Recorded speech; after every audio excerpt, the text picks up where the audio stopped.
주님께서 여러분과 함께 마르코가 전한 거룩한 복음입니다. 주님 영광 받으소서. 그때 예수님께서 산에 올라가시어 당신께서 원하시는 이들을 가까이 부르시니 그들이 그분께 나아왔다. 그분께서는 12를 세우시고 그들을 사도라 이름하셨다. 그들을 당신과 함께 지내게 하시고 그들을 파견하시어 복음을 선포하게 하시며 마귀들을 쫓아내는 고난을 가지게 하시려는 것이었다. 이렇게 예수님께서 12를 세우셨는데 그들은 베드로라는 이름을 붙여주신 시몬, 천둥의 아들들이라는 뜻으로 보아네르게스라는 이름을 붙여주신 제베데오의 아들 야고보와 그의 동생 요한, 그리고 안드레아, 필립보, 바르텔로메오, 마테오, 토마스, 알페오의 아들 야고보, 타데오, 열혈당원 시몬, 또 예수님을 팔아넘긴 유다 이스카리옷이다. 주님의 말씀입니다. 그리스도님 참여합니다.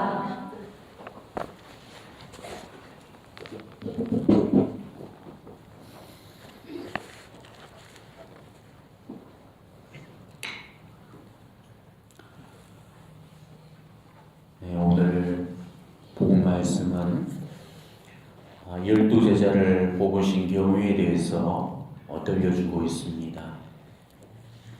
아주 평범하고 단순한 내용 같지만은 우리는 사실 이 12사도의 명단을 놓고도 많은 것들을 묵상해 볼 수가 있습니다. 제일 먼저 우리가 살펴봐야 될 사실은 이 12제자는 세상적인 기준으로 본다면은 그야말로 자격이 전혀 없는 미달자들이었죠. 학식이든 재력이든 신분이든 혹은 인성이든 간에 어느 한 가지라도 이 사도로서의 어떤 자격이 충족될 만한 그런 요건들이 전혀 없는 그야말로 형편없고 문제 많은 그런 사람들이었다는 것이죠. 우리 사회를 보면은 그 사회를 이끌어가는 그 중심은 항상 엘리트들이 이 사회를 움직이고 주도하게 되죠. 그래서 똑똑하고 능력 있는 사람들, 또 배운 사람들한테 일이 맡겨지게 되고 실제로 그런 사람들이 주도하에서 이 세상 일들이 이루어지고 있습니다. 지금까지 우리 인류 문명이 만들어냈던 그런 성과라든지 업적들도 그런 사람들이 이뤄낸 족적들이죠. 이제는 세상은 언제나 능력 위주, 학벌 위주, 재력을 중시하게 됩니다. 그런데도 이 제자들을 보게 되면은 그런 세상적인 기준과는 전혀 반대로 능력도 없고 학벌도 없고 재력도 없었습니다. 자, 제자들 대부분이 어디 출신이었죠? 어느 지방? 갈릴레아 지방 출신이었습니다. 물론 다는 아니었지만은 대부분이 그랬었어요. 이 갈릴레아는 유대인들이 이민족들의 땅이라고 부를 정도로 아주 천시하고 경밀하던 그런 유다의 변방 도시였습니다. 최전방에 위치를 하고 있었거든요. 국경에 인접한 그런 곳이다 보니까 역사적으로도 이민족들에게서 끊임없이 침략과 수탈을 받아왔습니다. 그러다 보니까 삶이 비피하고 척박해질 수밖에 없었던 곳이죠. 거기다가 마땅한 산업이라든지 무역거래도 전혀 없었기 때문에 그냥 단순하게 변두리 어촌이었기 때문에 이 교육 수준이라든지 삶의 질도 극히 낮을 수밖에 없었습니다.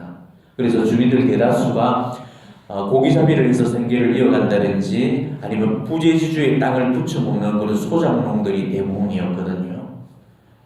그 당시의 어부들을 보면은 배움도 짧았고 사는 것도 넉넉지가 않았습니다. 보고 배운 게 건물질밖에 없었잖아요. 보통 이 건물질이라는 것도 대를 이어서 가업으로 물려받게 되거든. 그래서 가난이나 이 무식도 결국은 대물류식이 되는 겁니다. 자, 예수님이 부르셨던 그 첫 제자 4명, 바로 그 4명의 그 삶을 봐도 이 사실이 충분히 입증되고 있죠. 자, 제일 처음에 예수님이 부르셨던 4사람이 누구셨습니까? 제베데오의 2 아들들이었죠. 바로 야고보와 요한 형제, 그리고 베드로와 안드레아 형제. 이 4사람이 다 어부였거든요. 자, 복음에서 예수님께서 이들에게 첫 부르심을 이렇게 하셨을 때 이 사람들이 뭘 하고 있었죠?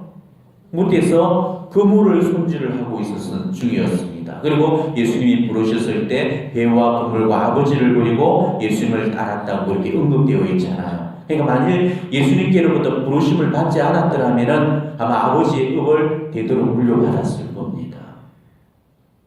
이처럼 백도 없고 또 돈도 없고 학식이나 재능도 없고 무엇 하나 변변찮고 내세울 것 없는데도 바로 예수님은 이런 사람들로만 제자단을 구성했다는 것이죠.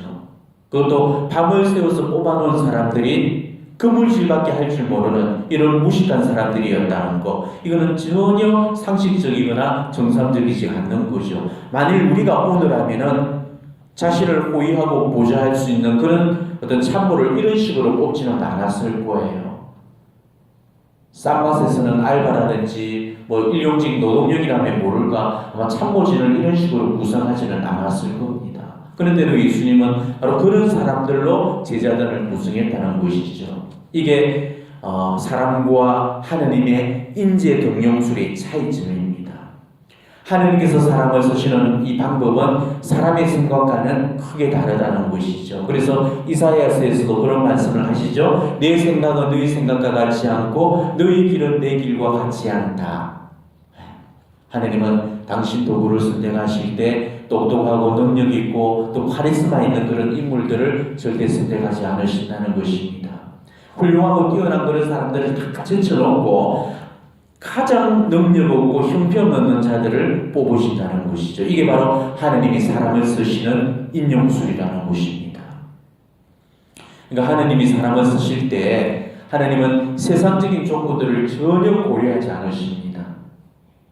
재능이라든지 능력이라든지 재주나 기술 따위는 하느님의 관심 영역이 아니거든. 왜냐하면 하느님은 인간의 재능이나 능력을 필요로 하지 않으시기 때문에 그렇죠.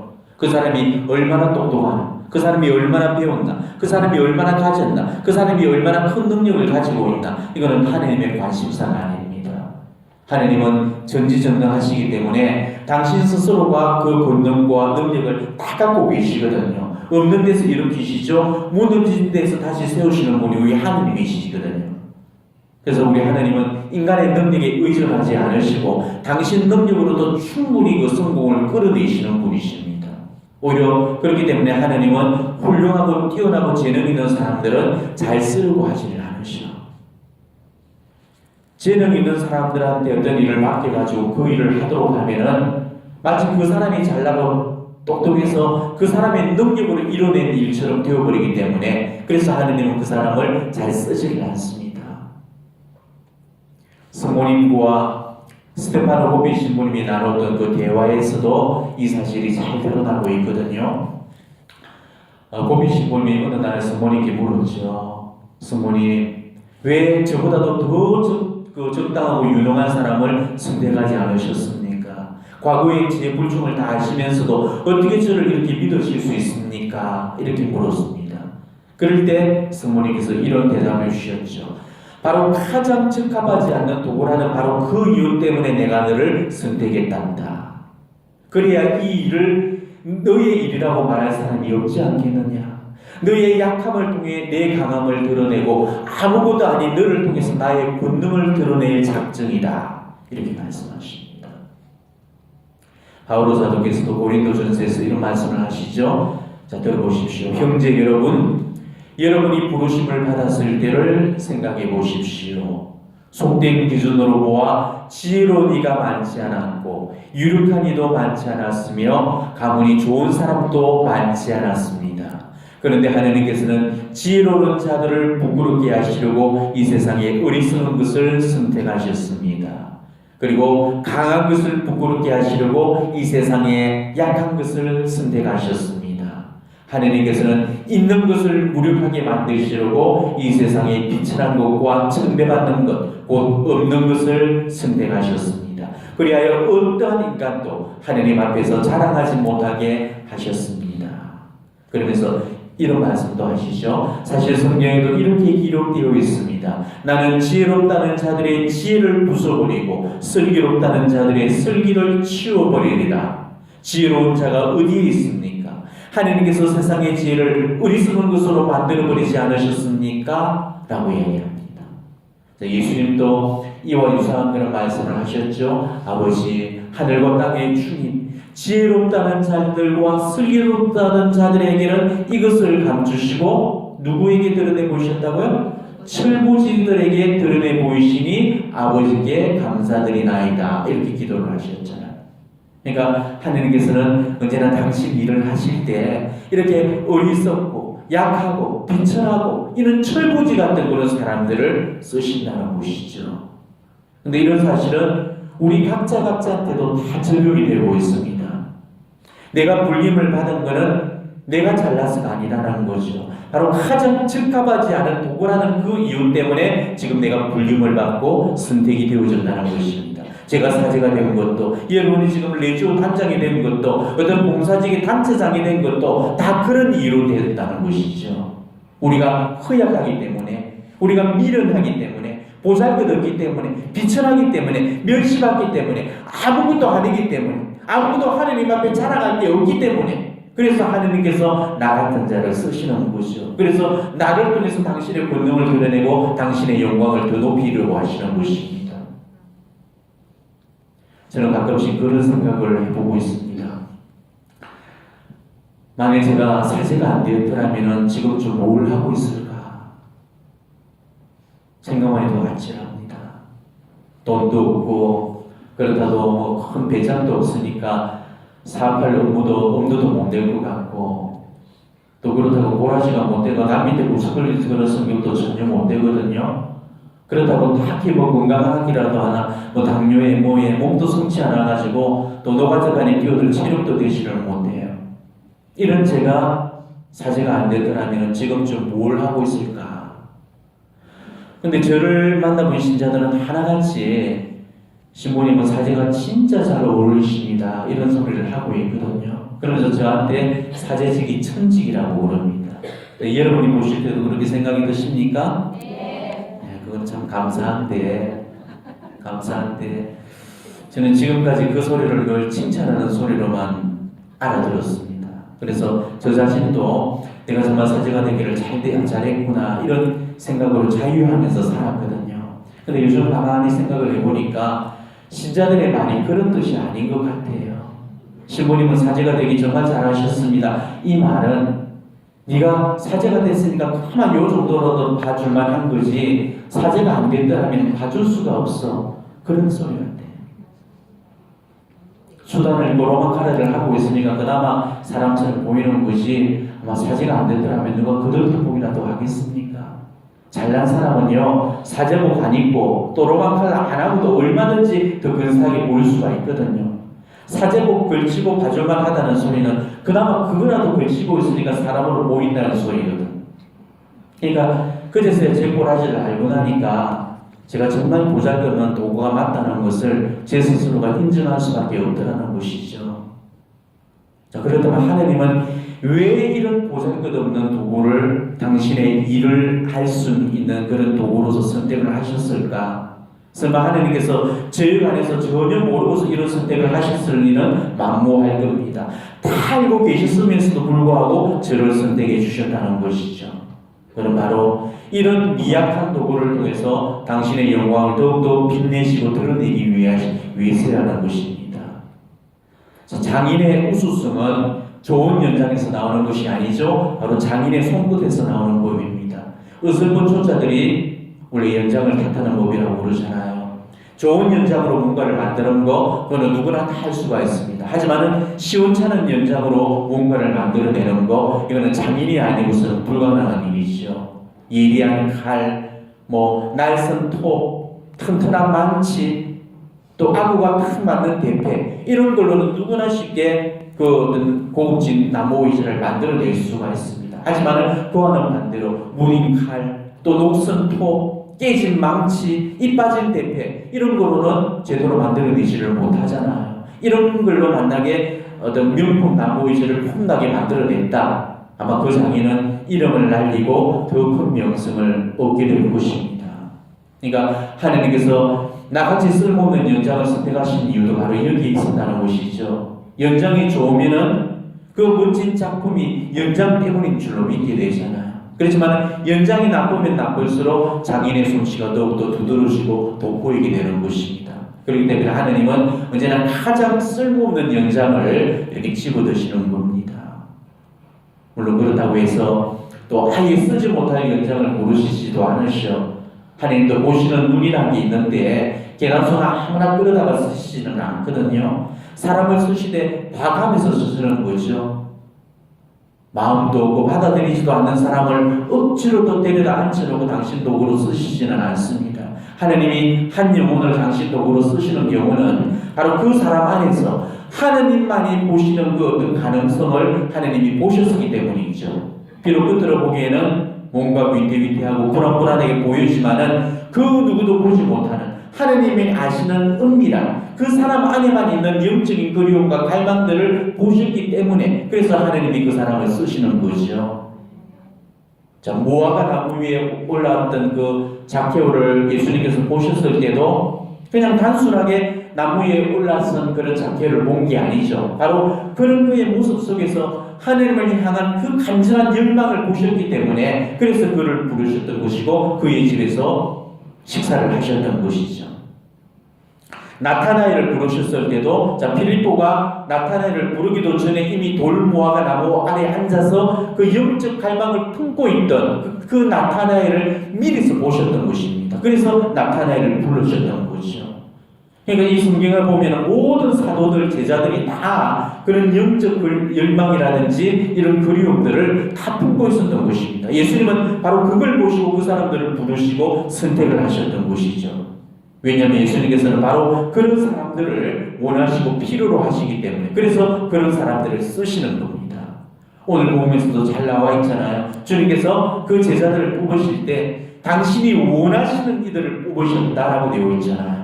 자, 원하시는 이들이라는 이 새 성경 번역을 그 공동 번역에서는 조금 더 정스럽게 표현을 하고 있어요. 공동 번역에서는 뭐라고 되어 있냐면은 마음에 두신 이들이라고 번역이 되고 있거든요. 그러니까 하나님은 당신 일을 하실 때 당신 마음에 두신 이들을 뽑으신다는 것이죠. 그러니까 이 말씀은 비단 제자들이나 사도들한테만 해당되는 것이 아니고 우리한테도 그대로 적용이 된다는 것입니다. 지금도 우리 하나님께서는 당신 마음에 두신 이들을 당신 사도직에 뽑으신다는 뜻이에요. 자, 그렇다면 지금 내가 어떤 일에 불림을 받았고 나한테 어떤 소임이 맡겨졌다면 그것은 하나님이 나를 마음에 두셔서 뽑으시고 세우신다는 것이죠. 그리고 내가 지금 세워진 그 자리도 하나님이 맡겨주신 소명의 자리라는 그런 의미입니다. 그리고 이거는 비단 나한테만 그런 게 아니고 남한테도 그대로 적용이 되는 것이죠. 하나님께서 나를 마음에 두셔서 나를 성모회장에 세워주셨다면 안에서도 당신 마음에 두셨기 때문에 내주 단장에 세워주셨다는 것이죠. 그런데 우리는 어떻습니까? 내가 성모회장이 된 거는 당연시 받아들이면서 아네스가 단장이 된 거 그거는 못마땅하게 여기게 되거든요. 내가 보기에는 아네스가 단장을 하기에는 너무나 능력도 없고 아는 것도 없고 잘난 것도 없고 뭐 하나 딱히 내세울 만한 것도 없는데 어떻게 저런 사람이 단장을 하냐 이렇게 생각을 해버리거든. 하지만 그거는 하나님의 역사를 제한시켜버리는 것이죠. 하나님이 나를 마음에 들어서 뽑으셨다면 하나님은 안에서도 마음에 들어서 뽑으셨다는 것이죠. 우리가 볼 때는 그 사람이 하나님 도구로 적합하지 않게 보일 수도 있겠지만 우리가 보는 눈하고 하나님이 보시는 눈은 분명히 다른 눈입니다. 하나님은 우리 마음에 드는 도구를 뽑지 않으시고 당신 마음에 드는 도구를 뽑으시거든요. 하나님은 천길무속 만길 사람 수를 꿰뚫어 보시는 분이시잖아요. 때문에 우리가 다 볼 수 없고 보지 못하는 것들을 보고 계십니다. 비록 아네스가 우리 눈에는 부족한 영혼같이 보이겠지만은 하나님은 아네스의 그 영혼 속에 저 어딘가 한 구석에 당신을 위해서 자신을 바치고자 하는 그런 마음의 지향들을 보셨던 것이죠. 아네스의 마음속 그 깊은 곳에는 우리도 알 수 없고 아네스 자신조차도 다 알지 못하는 예수님처럼 살고 싶어하는 소망이 들어있고 자기 희생을 통해서 세상의 빛과 소금의 역할을 하고 싶어하는 그런 소망과 꿈이 있다는 것을 보셨기 때문에 하나님께서는 그런 아네스를 선택하셨다는 것입니다. 그렇기 때문에 어떤 사람의 자질이나 자격을 놓고 이런 꿈 저런 꿈 결코 입을 떼어서는 안 된다는 것이죠. 자격을 거론하고 운운할 것 같으면 우리 중에 아마 입을 뗄 수 있는 사람은 아무도 없을 겁니다. 우리가 무슨 자격으로 지금 세례를 받고 하느님을 아빠 아버지라고 부를 수가 있겠습니까? 우리는 자질이나 능력으로 하느님의 자녀로 불림받은 것이 아니었잖아요. 여러분들도 다들 하나님께로부터 선택을 받았습니다. 본당공동체나 혹은 봉사단체에서 어떤 식으로든지 지금 소명을 다 받았고 또 가정에서나 또 사회에서 여러분이 받은 소명이나 역할들이 다 있을 거예요. 자, 그렇다면 하나님께서 왜 우리 각자를 이런 당신 도구로 선택하셨을까를 한번 생각해 보도록 하십시오.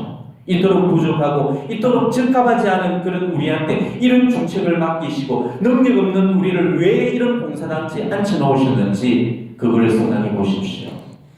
하나님은 우리가 분명히 부족한 줄도 알고 계시고 우리가 적합하지 않다는 것도 누구보다 더 잘 알고 계시고 우리한테 능력이나 자질도 형편이 없다는 것까지도 다 알고 계셨단 말이에요. 그런데도 그럼에도 불구하고 하나님께서 이렇게 부족한 우리를 알면서도 뽑으신 이유는 그것은 단 한 가지 이유 때문입니다. 그건 바로 하나님께 바치는 우리들의 그 맑은 지향과 순수한 마음을 보셨기 때문에 그래서 우리를 뽑으신다는 거죠. 우리도 다 모를 저 영혼 깊숙한 곳에서부터 하나님을 향한 그런 영적인 열망과 그리움이 있었기 때문에 하나님께서 그걸 보시고 우리를 선택하셨던 겁니다. 따라서 하나님께로부터 나한테 어떤 일이 맡겨졌다면 그것은 제일 먼저 나한테 하나님을 향한 영적 갈망이 있었고 하나님은 바로 나의 그런 취향을 흡족히 여기시면서 나를 불러주셨다는 거죠. 자, 그렇다면 내가 어떤 소임으로 불려진다면 기꺼이 우리는 사랑에 찬 응답을 해드려야 옳은 거지요. 그죠?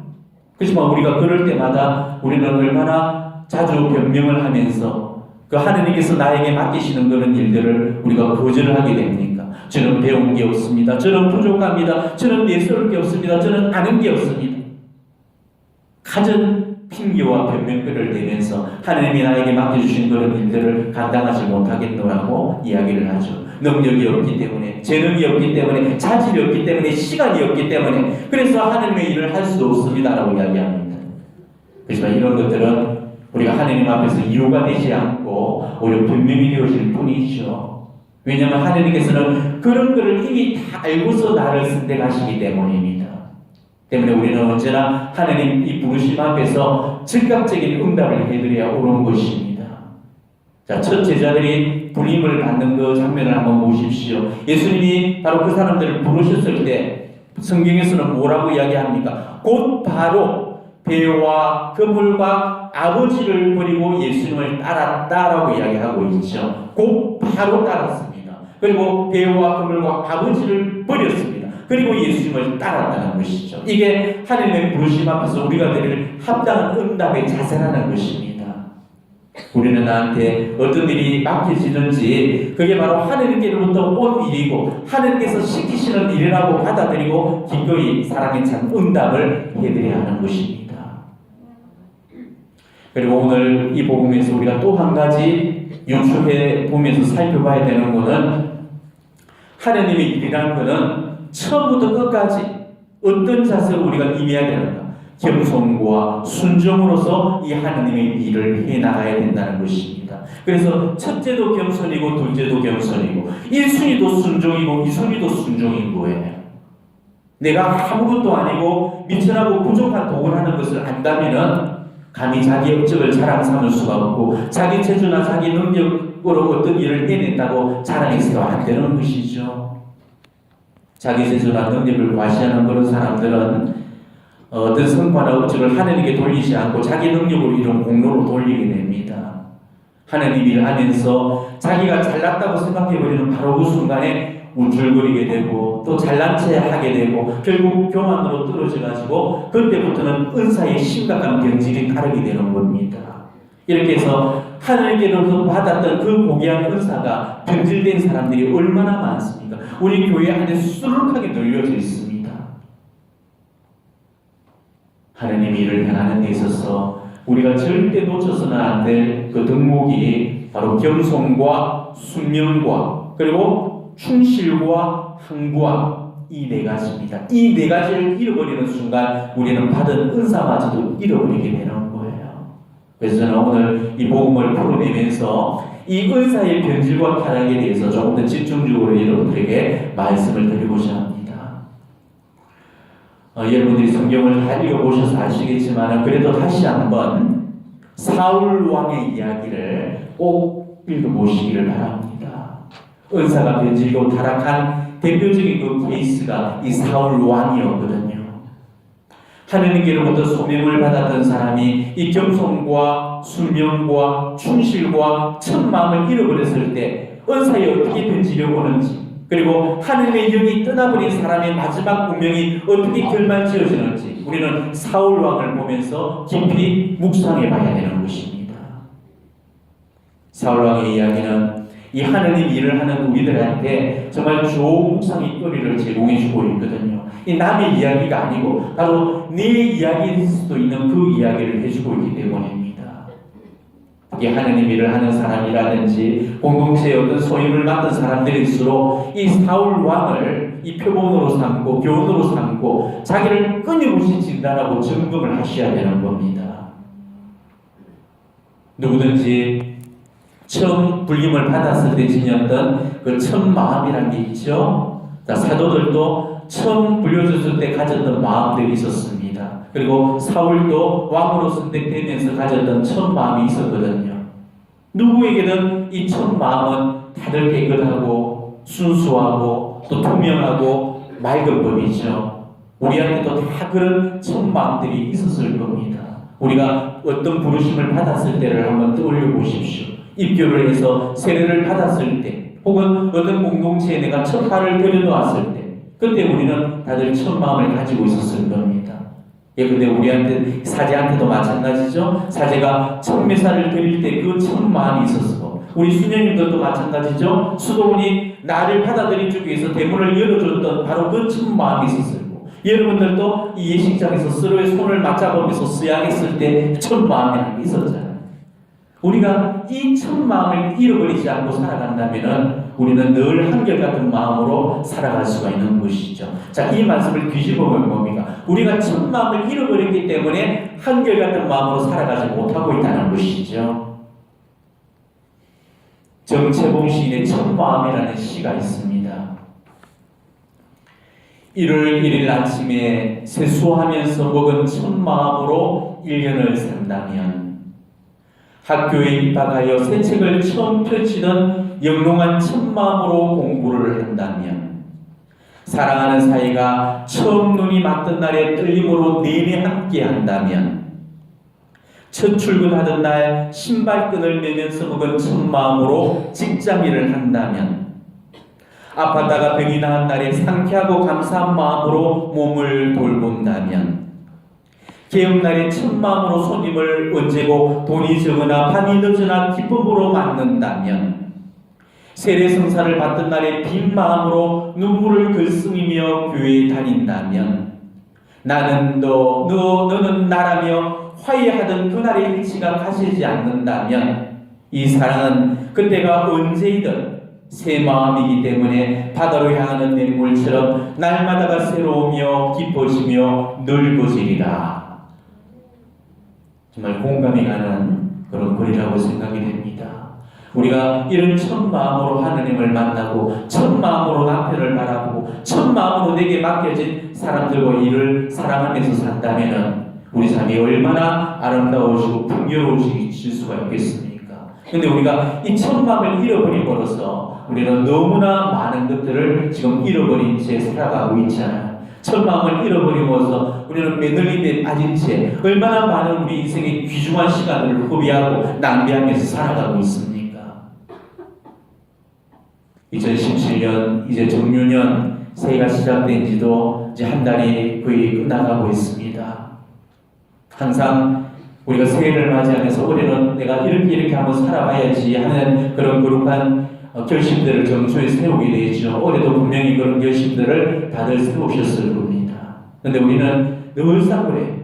늘 새로운 결심, 새로운 각오, 새로운 계획, 새로운 목표 이것만 생각하면서 자꾸 새로움만을 추구하려고 그러거든요. 물론 새로움이라는 것도 좋은 거지만은 원래 가졌던 첫 마음보다 이 새로운 것은 없죠. 우리가 첫 마음을 회복시키게 되면은 구태여 새로움을 추구할 이유가 없는 것이죠. 어쩌면 우리가 정말로 추구해야 될 그 삶은 새로움이 아니고 항구함입니다. 처음에 가졌던 그 초심, 그것을 우리가 회복하고 그 마음을 계속적으로 이어가는 것, 이게 바로 항구함이거든요. 새로 사는 거, 그건 쉬울 수가 있습니다. 그렇지만 항구함으로 사는 거, 그건 정말 어렵거든요. 오죽 어려웠으면은 작심삼일이라는 그런 말이 생겨나겠습니까? 첫 마음으로 산다는 거, 그건 절대 쉬운 일이 아니죠. 처음 부르심 받았을 때 그 순수함과 그 열정들이 세월이 흘러도 변질이 되지 않고 일관되게 그게 사라져야 되는데도 그렇게 살아내기가 생각보다는 어렵다는 것입니다. 직책이 올라가면 올라갈수록, 능력을 받으면 받을수록, 하나님의 일을 많이 해나가면 해나갈수록, 신앙의 관력이 쌓이면 쌓여갈수록 처음 그대로의 순수하고 열정적인 그런 모습들이 점점 사그라지게 되는 거죠. 여러분들이나 저나 다들 인생의 터닝 포인트를 가지고 있습니다. 어떤 식으로든지 그 회개가 이루어지면서 신앙의 새 눈을 떴던 그런 시점들을 우리는 다 가지고 있을 겁니다. 그때 그 시절을 한번 떠올려 보도록 하십시오. 정말 하나님 앞에서 한도 끝도 없이 행복했던 때였을 겁니다. 하나님 앞에만 서면 미안해서 울고, 고마워서 울고, 행복해서 울고, 사랑해서 울고, 마치 또 수도꼭지를 틀어놓은 것처럼 늘 눈물만 부두고 사면서 하나님 앞에 사랑의 울보가 되어버렸던 시절, 그 순수하고 풋풋한 추억들을 우리는 다 가지고 있을 겁니다. 이거는 기도에 입문하는 사람들이라면 초심 시절에 누구나가 다 경험하는 그런 일들이거든요. 여기 계신 분들은 바로 그런 체험들을 갖고 지금 이 자리에 오신 겁니다.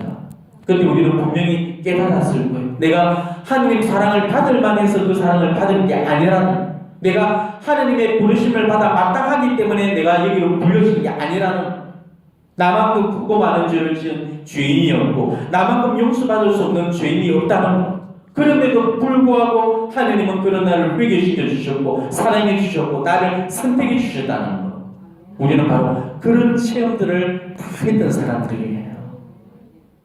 하나님 앞에 섰던 순간에 얼마나 하나님 앞에 우리가 뜨거운 감사의 눈물을 흘렸습니까? 이제 다시는 예전 모습으로 살지 않겠노라고, 또다시 죄 중에 산다면 제 목숨 거둬가시라고, 오로지 이 남은 여생은 이제 하느님만을 위해서 살겠노라고 그렇게 약속을 하면서 이 회개의 길을 걸어갔을 겁니다.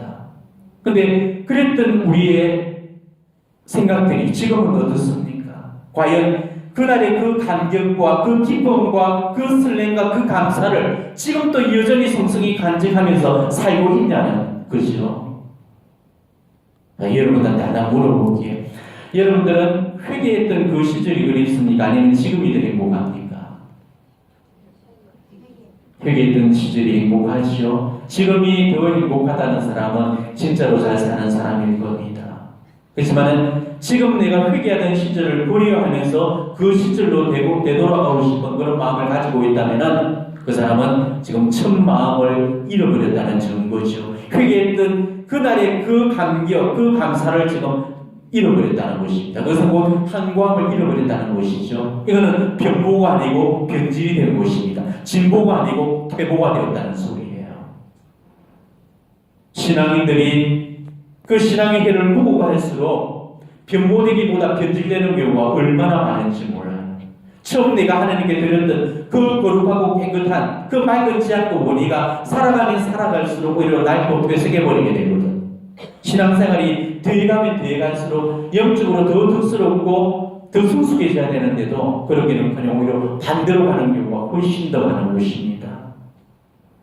자, 주변에서 흔하게 보여지는 그런 모습들이 뭔가요?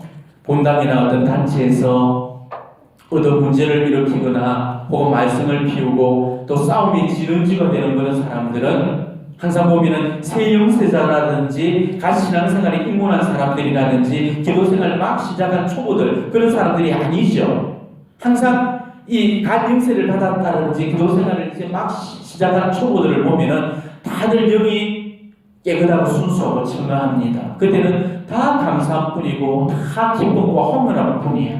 하나님 생각만 해도 좋아서 눈물이 글썽글썽해지고, 누가 뭐가 좋다고 하면 이기도 저기도 닥치는 대로 다 바치고 싶고, 누가 무슨 말을 해서도 스펀지만 마음은 빨아들이고 하나라도 더 들으려고 하고 더 배우려고 하거든요.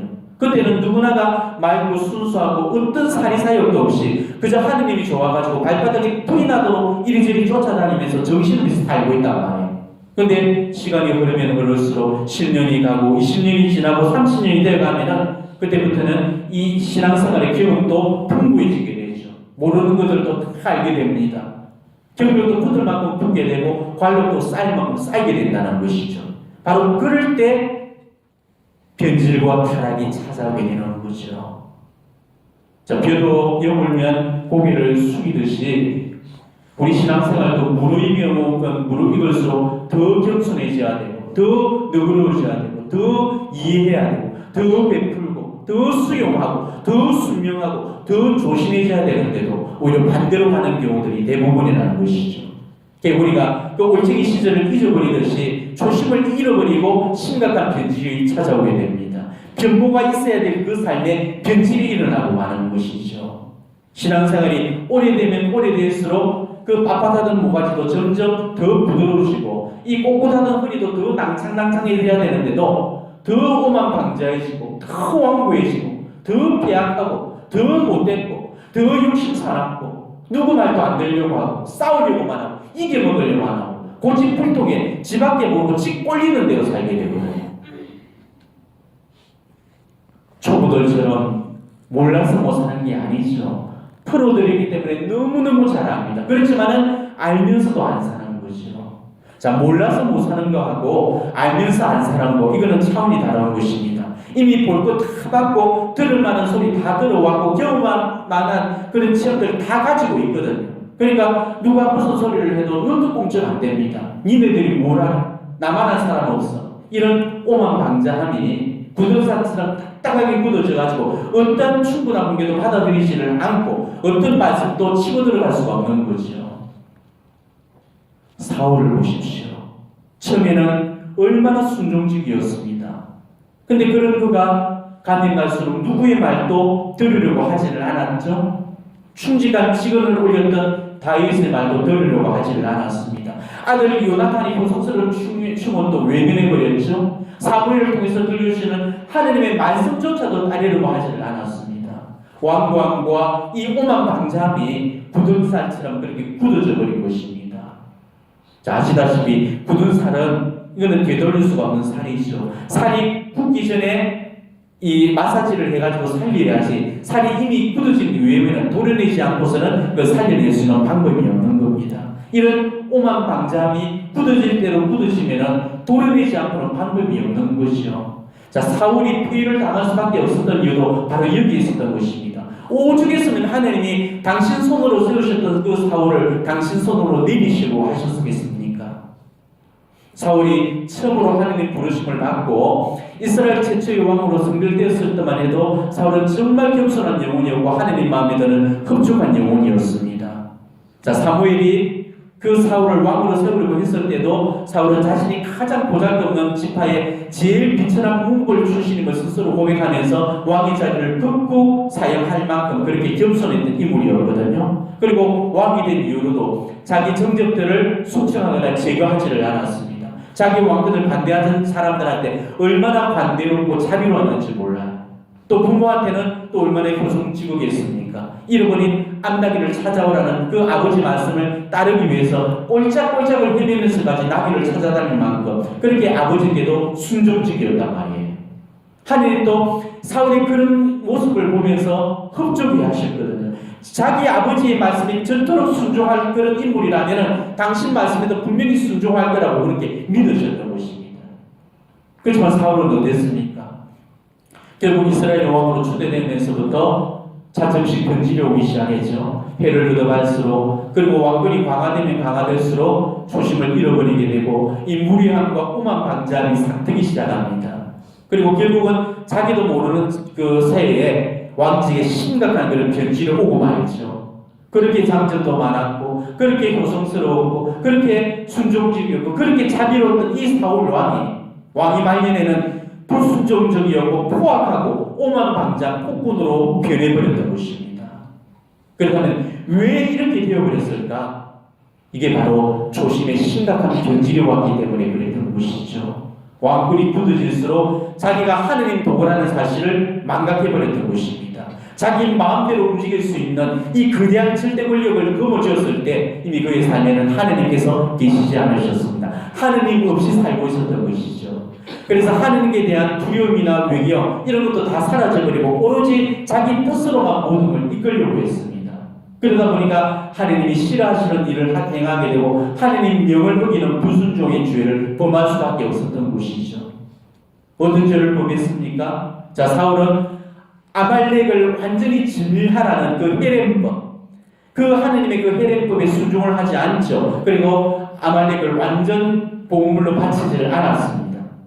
그리고 아말렉과의 그 승리를 하느님께 돌려야 되는데 그 공로를 자기 업적을 과시하기 위해서 전쟁 승리의 기념비까지 세우면서 자기 취직을 더 높이려고 했습니다.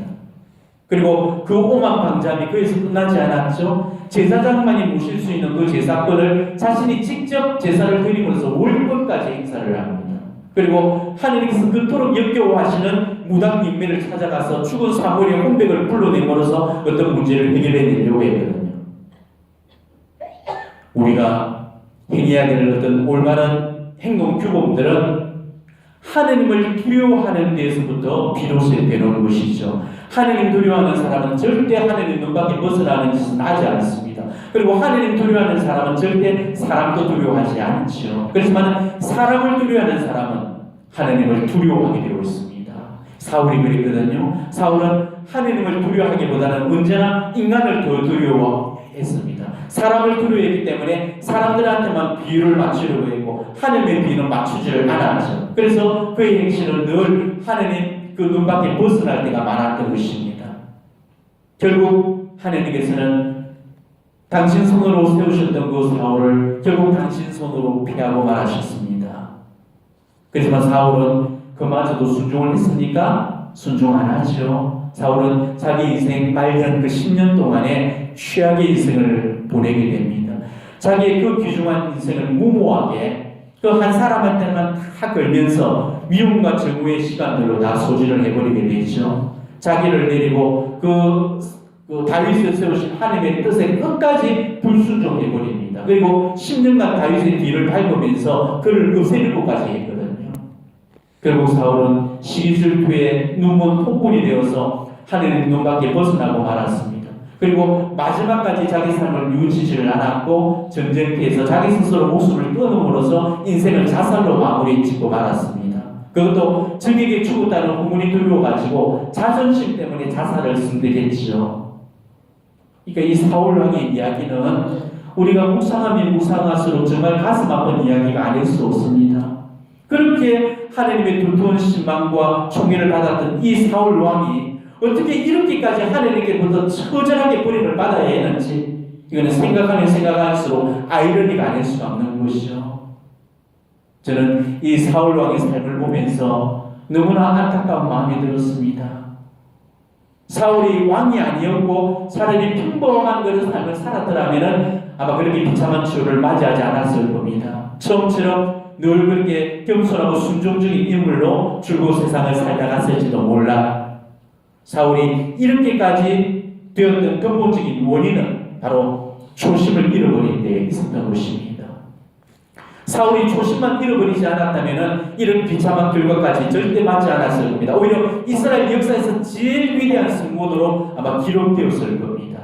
사울이 처음에 지녔던 그 열정, 그 겸손, 그 순종적인 삶은 이 성군 다윗도 따라올 수가 없었거든요. 자, 사울은 다윗이나 솔로몬처럼 윤리적으로나 도덕적으로 추악한 그런 죄를 범한 적도 없었죠. 이스라엘의 역사에 수많은 왕들처럼 우상을 세운다든지 섬기지도 않았습니다.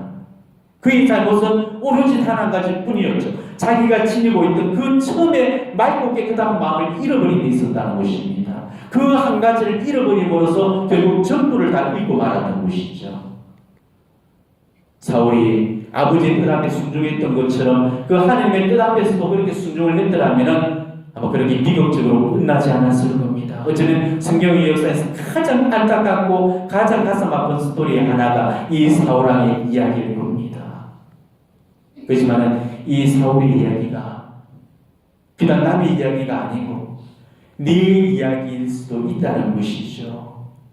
우리도 회개하던 그 시절에는 이 사울처럼 얼마나 착하고 겸손하고 순종적으로 그런 모습으로 하나님 앞에 섰습니까? 성경을 읽어도 또 강론을 들어도 무슨 책을 읽고 무슨 말을 들어도 다 나한테 주시는 말씀 같고 나 들으라고 하시는 고발 같고 다 네 이야기처럼 들려가지고 하나님 말씀 앞에 늘 미안하고 죄스러워서 얼마나 많은 눈물을 흘리면서 삶을 아파하셨습니까? 그런데 지금은 어떻죠? 뭐 강론 말씀을 들어도 나한테 주시는 말씀처럼 새기지를 않고 남한테 주어지는 말씀처럼 넘겨버리잖아요. 아이고 오늘 강론은 나한테 해당이 안 되네. 루시아 보게 드려야 되는데 딱 루시아 들으라고 하는 말씀인데 오늘 보게 안 했네. 그러면서 자기는 딱딱 비껴가 버리잖아요. 지금 나한테 주어지는 그 하느님의 말씀이 더 이상 자기 안에 치고들어올 수 없을 정도로 이렇게 완고하고 이렇게 폐악하게 변하게 됩니다. 그렇게 되면은 아무리 좋은 말씀이 선포된다 할지라도 자기한테는 해당되지 않는 소리가 되고 말이죠. 말씀 앞에 마음 아파하지도 않고 뜨끔하지도 않고 무디고 감각 없는 그런 믿음이 되어버리고 마는 것입니다.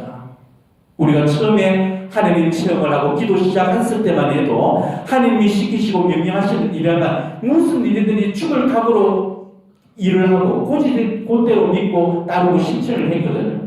근데 이제는 알만큼 아니까 어느새 교만의 문이 올라가시고 그렇게 순종적인 그런 모습들은 다 사라져버리고 내가 쌓아 올렸던 그런 경험들이나 화려한 경력들만 앞세워가지고 내가 누군데 말이야 해가면서 자기 모습이 더 세지고 자기 목소리 더 커지고 자기 주장 내세우면서 점점 순종을 잃어버리게 되거든. 어디서나 우쭐거리죠. 나대게 자기를 드러내려고 하고 칭찬받고 박수받고 인정받으려고 하고 자기 이익만 취하려고 하고 지 편리한 것만을 좋아하고 자기 체면이나 자기 인기에만 골매하면서 하느님은 안중에도 없는 것입니다.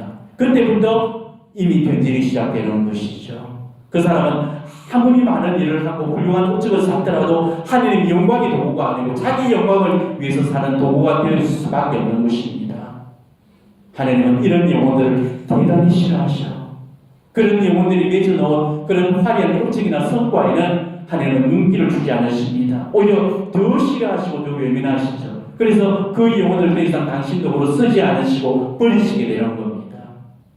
사울도 처음에는 얼마나 하나님 마음에 들었습니까? 그렇지만 경험이 쌓여갈수록 추악해지고 점점 욕심이 더 사나워져 갔죠.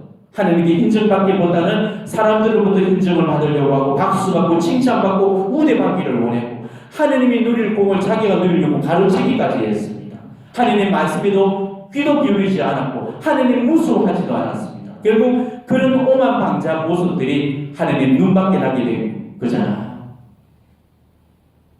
하나님께서는 보시다가 아닐 때는 당신이 선택한 누구도 결국 당신 손으로 배하시고 또 새로 누군가를 세우셔서 구원의 역사를 새로 이끌어가십니다. 이게 하나님 구원 교회의 방식이에요.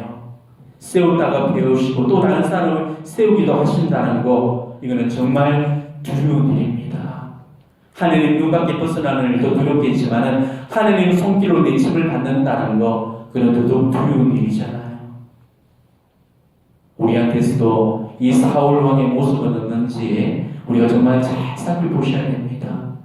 처음 부르심을 받았을 때, 혹은 처음 세례를 받았을 때, 혹은 처음 회개를 했을 때, 처음 레지오에 입단했을 때, 처음 내가 복음의 서약을 했을 때, 그 처음에 욕심없고 순수했던 충실성으로 우리가 하나님께 나아가지 못하고 오히려 경험과 관력이 쌓일수록 오만방자해져서 하나님 눈밖에 벗어나는 일은 없었는지 우리는 다시 한번 잘 성찰해 보시야만 될 겁니다.